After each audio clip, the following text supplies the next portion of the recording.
요청하게 되었습니다. 하지만 여기 도록에는 수정 전에 PPT가 되어 있어서 성공해서 경청해 주시면 감사하겠습니다. 네, 저는 이제 목차로 출발점부터 이제 대학 혁신 지원 사업의 핵심 활동, 나의 성장과 역량, 관점 변화, 그리고 성과 의미, 대학 혁신 지원 사업의 가치를 다루었습니다. 먼저 저는 학교 밖 청소년입니다. 2019년 6월 19일 고등학교를 자퇴하게 되면서 소속이 없어지게 되었고, 저는 그래서 꿈드림에 진학을 하게 되었습니다.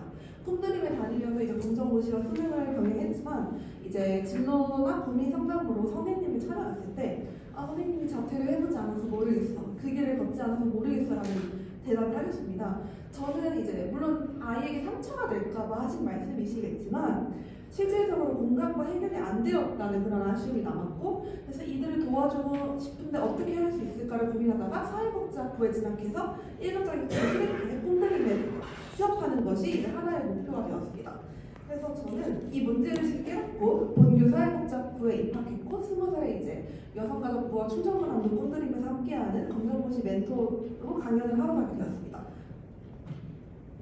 네, 저는 대학 혁신 지원 사업의 핵심 활동으로 4가지를 뽑았는데요. 먼저 기획입니다. 저는 트라우마라는 단어 TRAUMA를 거꾸로 하면은 AMBARD, 아미어트라는 단어가 되었습니다. 저는 그래서 창업 장학생부터 이제 특허 출원, 그리고 상표, 그리고 사업자 등록증을 바탕으로 제가 기획한 내용을 단순히 상처에서 머무르지 않고 하나의 세움지만으로써 하나의 P2P 커넥팅 플랫폼으로 자리 잡으려고 노력하였습니다. P2P 커넥팅 플랫폼이랑 이제 은둔형 청년들을 이제 세상과 기회로 연결하는 아미와트로 기회의 장소를 제공하는 것입니다. 다음으로 현장 실천인데요. 제가 이제 사회복지학과다 보니까 이제 졸업 요건으로 100시간의 봉사 시간이 필요합니다. 저는 이제 꿈드림 위주로 진행을 하고 싶어서 이제 검정고시 아이들을 가르치기도 하고, 이제 그 대학생 교육기부단 강원본부의 부본부장으로 발탁이 되어 이제 단원들을 통솔하였습니다. 그래서 세 번째로 참여형 운영으로 이런 활동들을 병행하다 보니 본교 사회복지학부에서 이제 대관을 하여가지고 이제 직접 부스를 운영하면서 왜 교육기부를 해야 되는지에 대해서 직접 이야기할 수 있게 되었습니다. 마지막으로 역량 강화입니다. 저는 2025년 7월 15일부터 8월 11일까지 사회복지학과 졸업요건인 현장 실습 120시간을 장애인복지관에서 실습하게 되었습니다. 물론 이제 클라이언트의 역량은 다 다르지만 그럼에도 사회를 변화시킬 수 있다는 믿음 하나로 끝까지 오게 되어서 감사히 생각합니다. 네, 저는 대학 혁신 지원 사업의 가치를 앞서 말씀드렸다시피 첫 1단계부터 4단계로 나뉘었으며, 저는 이제 학교 밖 청소년이 오히려 저에게 강점이 되어서 사회복지 학도로서의 가장 큰 강점이 되었다고 생각합니다. 가장 기억에 남는 것이 청소년 복지론 수업이었는데요. 그때 학교 밖 청소년에 대해서 다루는 수업이 있었고, 이제 학교 밖 청소년의 주제로 공부를 해야 되지만 모든 학생들이 이해를 하지 못했던 상황이 있습니다. 그래서 교수님께서 본인도 학교 밖 청소년이 아니기 때문에 공정성을 위해서 저에게 강연을 해달라고 하셨고, 이제 만족도 조사를 했는데 100%가 나온 경험이 있습니다. 아쉽게도 네이버 폼은 사라져 있더라고요. 네, 저는 그래서 최대한 3가지를 뽑아왔는데요. 일단 첫 번째 앞서 언급드렸던 사업자 등록증입니다. 이제는 P2P 커넥팅 플랫폼을 직접 개발하여서 이제 여러분들에게도 아미와트를 직접 실현하여서 여러분에게 아미와트란 무엇인가요? 라면서 또 다른 일을 연결시키도록 하겠습니다. 두 번째로 저는 기본소득당 용해인 의원님과의 국회 간담회를 뽑고 싶습니다. 이제 학교 밖이 세상 밖이 되지 않도록이라는 주제로 간담회를 했었고, 저는 이제 학교 밖 청소년의 소속과 또 이제 꿈드림이나 이런 관련해서 법률이 굉장히 부족하다는 것을 새삼 느꼈습니다.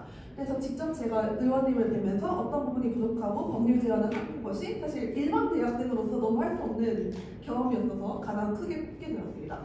세 번째로는 이제 예술세계 신인상인데요. 저는 이제 한림대학교에서 국어국문학을 복수 전공으로 하고 있습니다. 그러다가 이제 작년 12월에 등단을 하게 되어서 시인으로서 한 발짝 나아가게 되었습니다. 네, 저는 대학 혁신 지원 사업이 교육의 선순환이라고 생각합니다. 물론 이제 학교의 취업 지원 지원센터나 이제 상담센터 그리고 창업지원본부 등 다양하게 저의 역량을 단순히 이론과 학문을 넘어서 굉장히 강화할 수 있게 해주었고, 덕분에 대한민국 인재상부터 굉장히 많은 수상 내역을 할 수 있게 되었습니다. 네, 저는 앞으로의 비전으로 3가지 단어를 뽑았습니다. 도전, 성취, 배움입니다. 왜냐하면 제가 이제 단순히 상처를 여기서 국한하지 않고 오히려 문제를 수화시켰다는 점에서 큰 의의가 있었으며 또 저는 이제 오는 3월에 이제 장편 소설을 출간할 예정입니다. 여러분들께 질문을 드립니다. 만약에 범죄를 저지른 사람이 여러분 앞에 나타난다면 어떻게 하실 건가요? 나 범죄 저질렀어. 나 사실 범죄다. 이렇게 얘기한다면 어떠실 것 같나요? 되게 함부로 얘기하기 어려운 주제라고 생각합니다. 저도 이제 2학년 때 사회복지 1차원 수업을 들으면서 교수님께서 만약 범죄를 저지른 클라이언트가 온다면 어떻게 할 것인가요? 라는 질문에 처음에는 피하고 싶다고 대답을 했습니다. 하지만 이제 실제로 연예인분이 주거 침입을 해서 제압했는데 오히려 이제 역효도를 당해버린 정말 말도 안 되는 사건들이 좀 많이 늘어나고 있고 또 이제 미량 가해자들의 시선을 공개했던 유튜버가 좀 실형을 선고받는 일들도 생겼습니다. 저는 이들을 비의도적 범죄자라고 생각이 들고 이들은 범죄자가 아니다라는 생각이 들어서 사회복지학과 내에서도 이제 범죄를 저지른 클라이언트가 어떻게 할 것인가라는 질문이 현재까지도 미지로 남아 있습니다. 그래서 저는 실제 사례들을 바탕으로 법률까지 다 판단을 해서 비의도적 범죄자를 주제로 한 장편 소설을 오는 3월에 출간 예정이고 많은 사람들에게 조금 더 기감이 될 수 있도록 꾸준히 사유하고 나아가도록 하겠습니다. 네, 백스코라는 이 멋진 자리에서 훌륭한 분들을 만나뵐 수 있어서 너무 영광입니다. 발표를 들어주셔서 너무 감사합니다. 네, 다음은 한림대학교 김수림 학생, 우수상 한림대학교 사회복지학과 김수림. 이하 내용은 같습니다. 우수상 전달하겠습니다. 네, 큰 박수 부탁드립니다.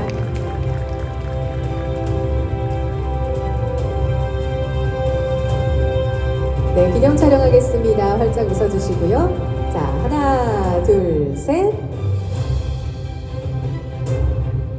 네, 축하합니다.